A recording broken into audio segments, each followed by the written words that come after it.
ادامه برنامه‌های رادیوی تاجیکستان.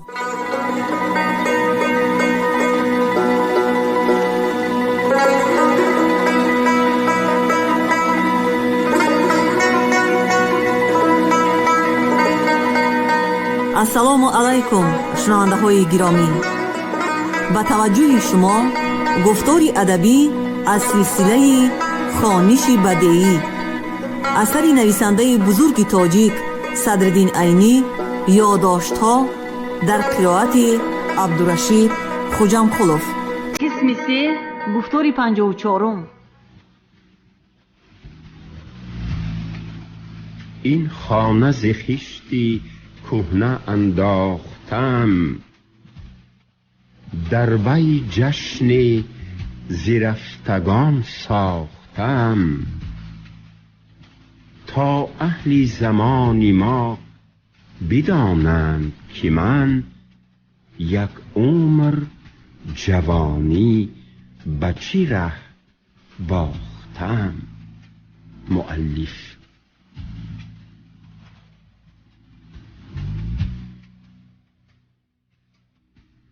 خدمت اساسی فراش این مدرسه آنقدر زور نبود. یک روز یک بار رفتن یک مدرسه حولی مانند و در وقتهای برف پاک کردن بامهای آن به مانند من یک جوان کارکفته آنقدر دشواری نمی کرد. لیکن خدمت‌های علاوگی فراش از حد زیاد بوده مرا از درس تیار کنی و مشغولی کردن به ادبیات باز می داشت. در 2 حجره این مدرسه 2 نفر عاریت نشین، یکی من دیگری معزین مدرسه بودیم و در 8 حجره باقی مانده کسانی می نشستند که حجره هاشان ملک خصوصی و زر خرید خودهاشان بود و همه اینها بخارایی بوده، تابستان و زمستان در مدرسه بودند و خاندارهاشان هم روزی یک بار به اینجا آمده می رفتند و علاقهشان را از مدرسه هیچ نمی کندند. یکی از این حجره داران شریک درسی برادرم و حامی من میر صالح بود. میر صالح یک آدمی بلند قامت و باریک بدنی سفید روی و ملموی کمریش بوده، بینی کلانی داشت. او آدمی خوشگپی نرم گفتار بوده، اما قدری با پیشگاه دماغش گپ میزد که سخنانش ملقمانند می برآمدند. میر صالح در درس از جمله همدرسانی خوشفهمش بوده، ادبیات را دوست می داشت و خط را بسیار زیبا می نوشت. فضیلتی از همه صفتهایش نمایانتری میر صالح این بود که او آدم پرور بود. با وجودی درآمد زیاد نداشتن و بعضا در خرجهای ضروری دست کوتاهی کشیدنش به افتادگان و براهماندگان، خصوصاً به ملا بچگان قشاق، با یگان راه یارمندی رسانده می ایستاد. میر صالح پدر و مادر و برادران داشت که در همان گذری 4 خراس در حولی زندگانی می کردند. بنابراین بعضی وقتهای میر صالح در حولیش می گذشت. دیگری میر قادر مخدوم نام داشته، از شریک درسان من و از خویشاوندان میر صالح بود. میر قادر یک جوانی بلند قامتی قاق بدنی سیاه چهره بوده، طبیعتی نه آنقدر معتدل داشت. او در گفتار و کردارهایش یک قدر تند مجازی نشان داده می ایستاد. او در درسخانه بسیار حریص بوده، ذهنش پستر باشد هم خود را از خوشفهمان می شمرد. اما با همه این اگر خطاهایش با استایی نشان داده شوند قبول می کرد. او در سن و سال از من کلان و در درس برابری من بوده، به زودی با من هم مکالمه همراه درس تیار کننده و دوست شد. میر قادر در روبروی مدرسه یک حولیچه داشت که با تقاعیش مشترک بوده، در یک خانه آن مادرش می نشست. بنابراین او روزانه و شبانه هم تا ساعتهای 10-11 در مدرسه بوده، وقتی خوابش را در حولی در پیش مادرش می گذراند. میر قادر در حرکت‌های ریولوسیونی هم اشتراک کرد که در پایانتر یادداشت‌ها ذکر خواهد یافت.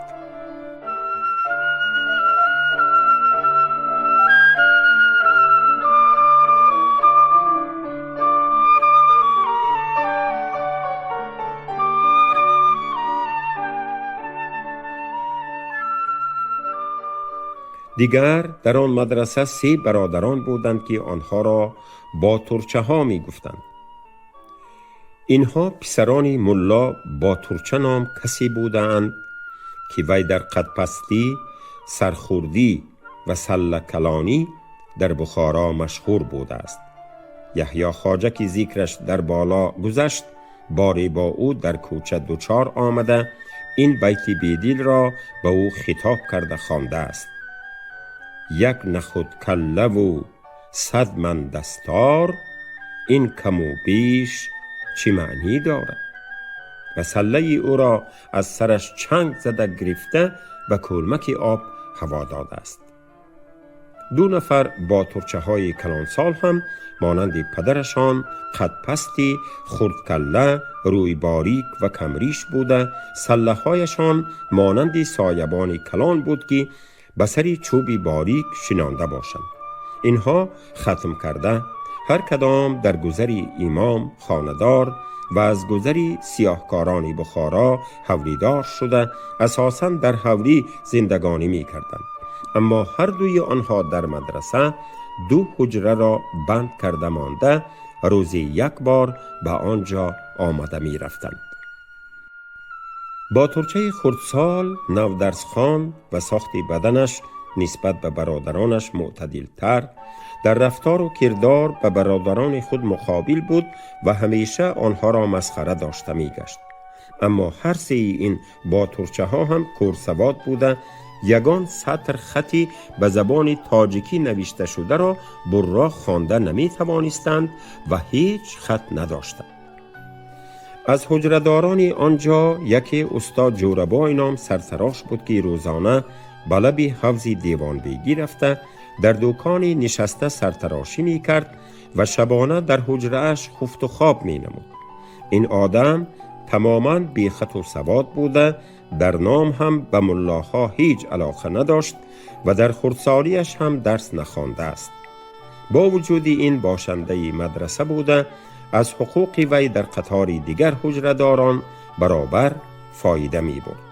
باز یک چند نفر ملانماها بودند که در آن مدرسه دائمی در حجره خود زندگانی می کردند.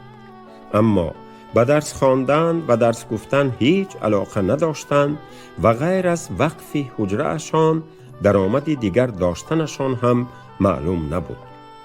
میرقادر مخدوم و باتورچه خرد که معصوم خان نام داشت می گفتند که آنها میده سودخوری می کنند و به بقالهای میده با فایده پول قرض می دهند. خدمت علاوگی که به مناسبت فراشیم به گردن من افتاده بود، خدمت انا همین گروه بود. از این حجره‌داران میرقادر مخدوم به من هیچ کار نمی فرمود، بلکه 1 درجه مرا حرمت می کرد. باتورچه خورد معصوم خان باشد، کاری نداشت که به من فرماید. میر صالح مخدوم بی مزد کاری نمی فرمود و حتی بی هیچ خدمت به من با چای و نان و با لباس کهنه یارمندی کرده می ایستاد. او لباسهای کهنه خود را موافق قدیما در خانه خود از سری نو دوزانده آورده به من می داد. باقی مانده حجره‌داران به من چنان معامله می کردند که گویا من غلام پدری آنها باشم. رفتن حجره هاشان، کفاندن تراشه هاشان را به من می فرمودند و حولیدارهاشان برفروبی و تراشه کفانی حولی هاشان را هم به گردن من بار می کردند. با همه این با یگان بردنان و یگان پیاله چای یارمندی نمی کردند. حتی جوربای سرتراش هم حجره‌اش را به من می روباند که این بسیار علم می کرد. متولی مدرسه یک آدمی بی سواد بوده، موافق شرطی وقف 10% وقفی مدرسه را می خورد. او در حولیش یگان کاری زورتر برآید، او هم مرا برده کردن آن کار را می فرمود. در ایام تابستان سرای عالمجان را که وقف این مدرسه بود تعمیر نمودن و شکست و ریختهایش را درست کردن لازم شد. متولی مرا برده به بالای عمارت به صفت سرکار کار فرمود و خودش که بی خط و سواد بود روی خط خراجات را هم به من می نویساند. من در آنجا در گرمی آفتابی مینه‌سوزی بخارا در میانه لای و خاک و چنگ و خشت و گج و آهک 2 ماه کار کردم. اما متولی به من 1 پول هم حق خدمت علاوگی غیر ماهانه فراشی نداد. کلانان، حجره‌داران و امام و مدرس به من تعیین کردند که پنهانی خراجات حقیقی تعمیر را تفتیش کرده ایستاده روی خط علاهیده ترتیب نموده به آنها دهم تا که مقدار دزدی متولی را آنها بفهمند. من برای اجرای این وظیفه پنهانیم از مردکار پرسیدم که متولی او را روزی به چند پول قرار کرده آورده است. او گفت هر کدام ما 10 نفر را روزی 1 تنگگی 15 تینی قرار کرده آورد و حال آنکه متولی در روی خط خراجات هر مردکار را روزی 2 تنگگی 30 تینی جمعشان را روزی 20 تنگه 3 سوم می نویسم. لیکن متولی در بین مردکاران جاسوس داشته است که به واسطه آنها یا اینکه با فراست خود تفتیش پنهانی مرا فهمیده است. بنابراین مرا به گوشه برده گفت تو از پی تفتیش کردن خراجات تعمیرات نگرد. من می دانم که این کار را به تو وقف خوران مدرسه فرمودند، اما اگر من خواهم تو را در 1 روز از فراشی می برارم با آن کلانان هیچ کار هم کردن نمی توانند. تو در پی خاطرخواهی من باش. من این حال را به میر صالح که حامیم بود گفتم.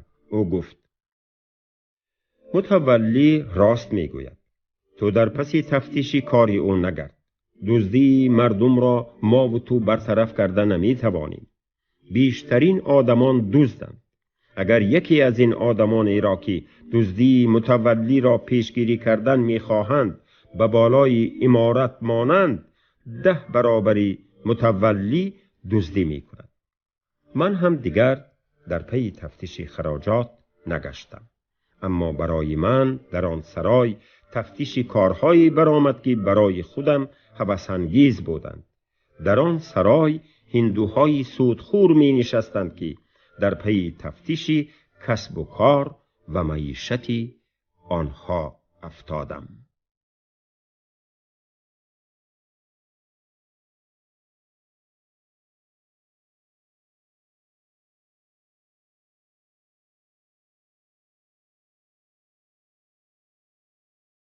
هندوهای سودخور.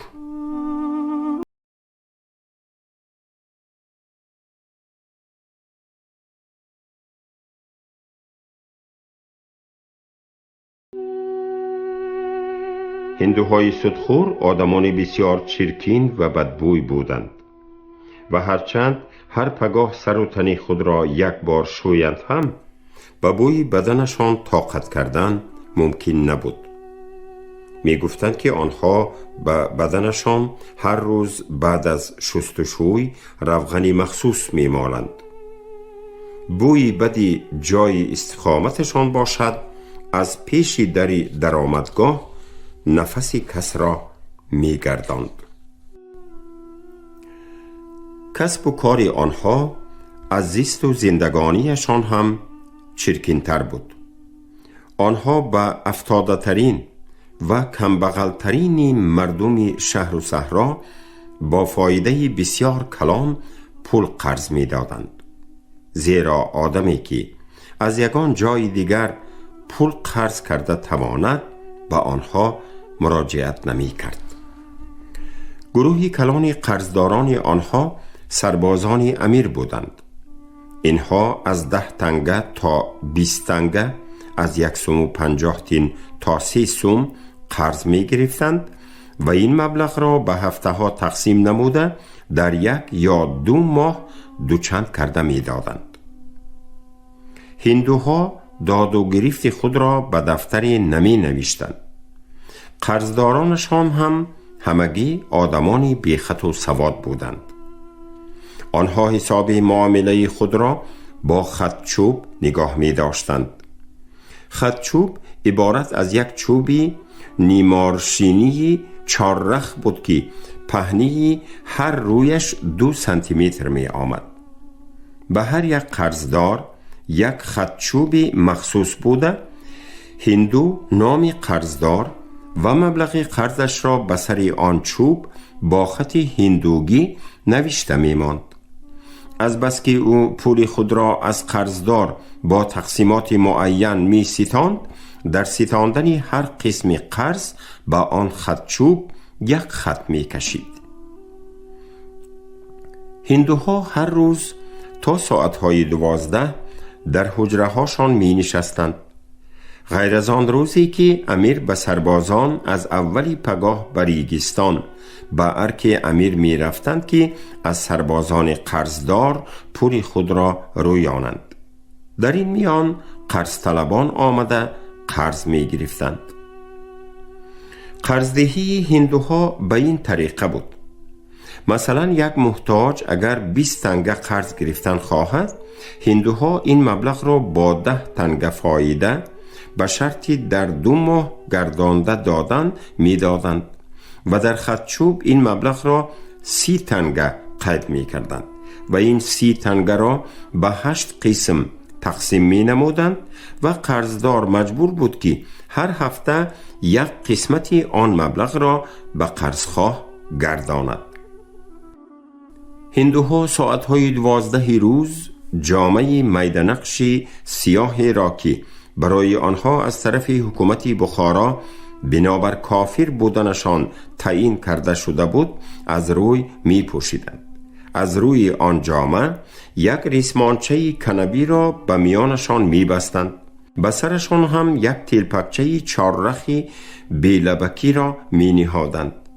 40-50 خطچوب را موافق عددی قرضدارانشان در یک خلطه چرکین انداخته در بغلشان جای می کردند.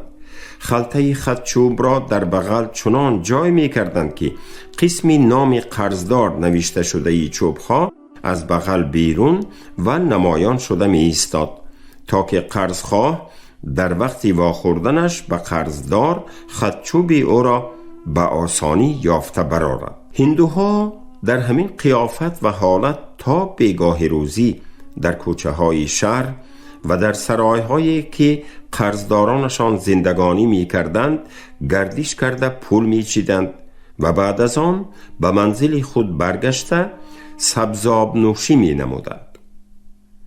سبزاب یک نوشاکی مست کننده بود که هندوها وی را از یک علف برگ کنب مانند می کشیدند.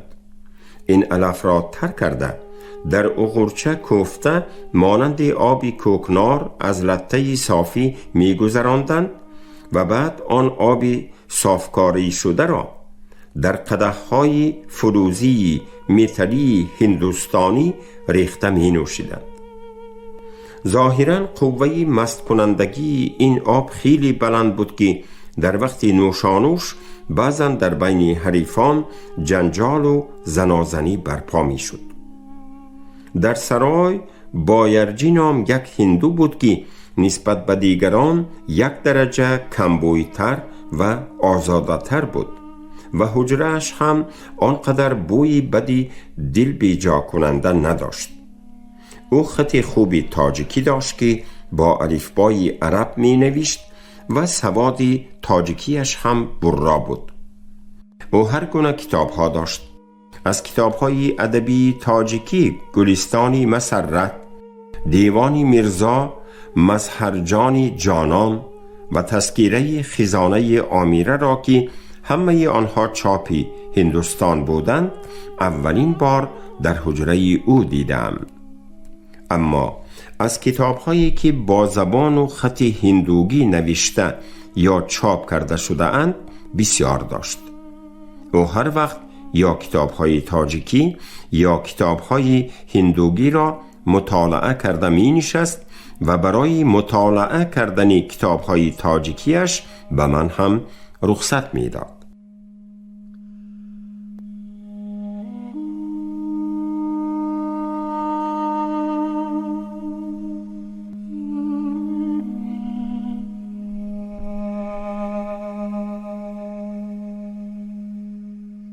بایرجی سودخوری نمی کرد. کسب معلومی او جواهر فروشی بود، اما سنگ‌های پرقیمت نداشت. سنگ‌هایی که او می فروخت همگی ارزان بها و عادی بودند که زرگرها یا میسگرها خریده به نگینه‌کاری‌های ظرف‌ها کار می فرمودند. او در جواهر شناسی مشهور بود. بنابراین سنگ‌های قیمت‌بهایی را که در بخارا در بین آدمان خرید و فروش می شد به وی نشان داده نرخ می کنندند و او بدل این خدمت خود از فروشگار و خریدار دلالی می گرفت. حکومت بخارا هم اگر سنگ پرقیمتی را از جای به دست درآورد به او نرخ می کنند. بایرجی روزی درباره هموطنانی سودخورش که من به وضعیت زیست و زندگانی آنها با نفرت تعجب بیان کردم گفت: این گونه آدم ها در هندوستان ملی آنها هستند. هر سال از آنها صدها هزار کس از گرسنگی و از چرکنی جای زندگی می میرند. این نتیجه کارداری انگلیس ها است.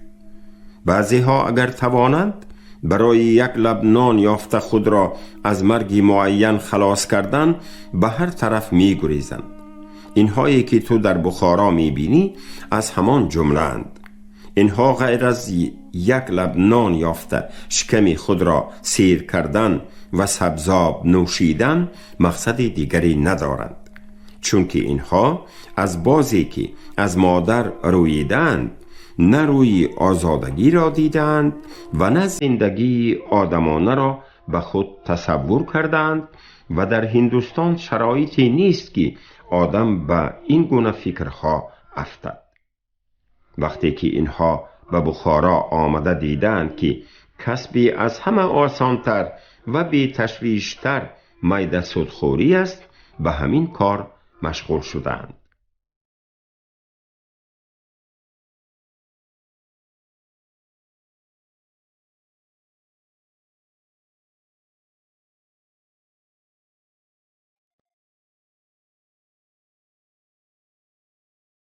بایرجی از چلیم خود که وی را قلیان می نامید بعد از یک دو قلاب کشیده دودش را از دماغش برآوردن سخن خود را دوام کنانده گفت: در حقیقت به احوال نفرت انگیز اینها در نوبت یکم حکومت انگلیس و در بخارا حکومت بخارا جوابگر است. زیرا اگر حکومت امیر به این کار اینها که سبب خانویرانی رعیه های کمبغل خودش است راه نمیداد، اینها مجبور می شدند که با حمالی و مزدوری شکم خود را سیر کنند.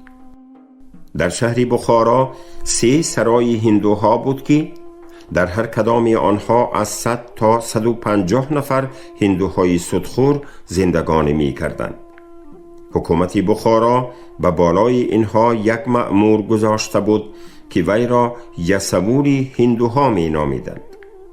یسووری هندوها به ضمن اینکه کارهای هندوها را نظارت می کرد، به واقعه نویسانی جاسوسانی امیر هم سرداری می نمود. یسوول در نوبت اول صفت سرجاسوسی خود را در حق هندوها کار می فرمود. او فهمیده می ایستاد که هر هندو چقدر پول یافته است و چقدر پول به کیها قرض داده است.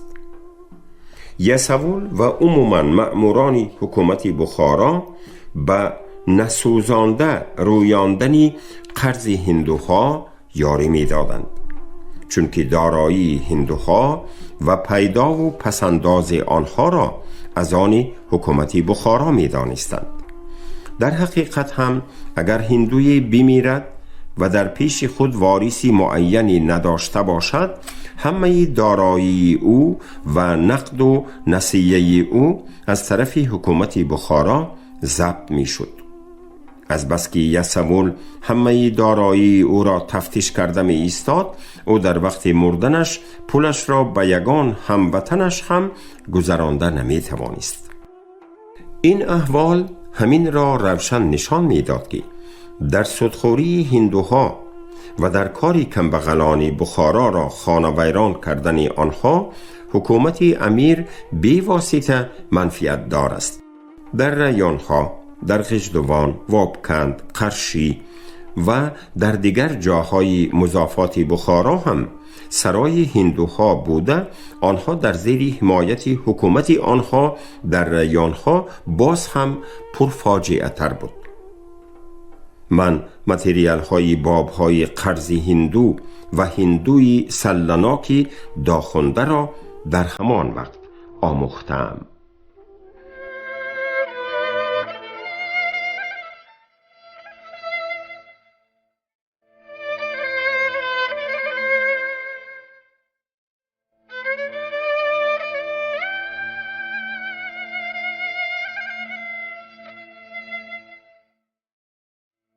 شما گفتار 54 را از روی اثری نویسنده بزرگ تاجیک صدرالدین عینی یادداشت‌ها شنیدید. راوی عبدالرشید خوجمقلوف، کارگردان شیرعلی نغزلی. پایان گفتار ادبی از سلسله خوانش بدیعی.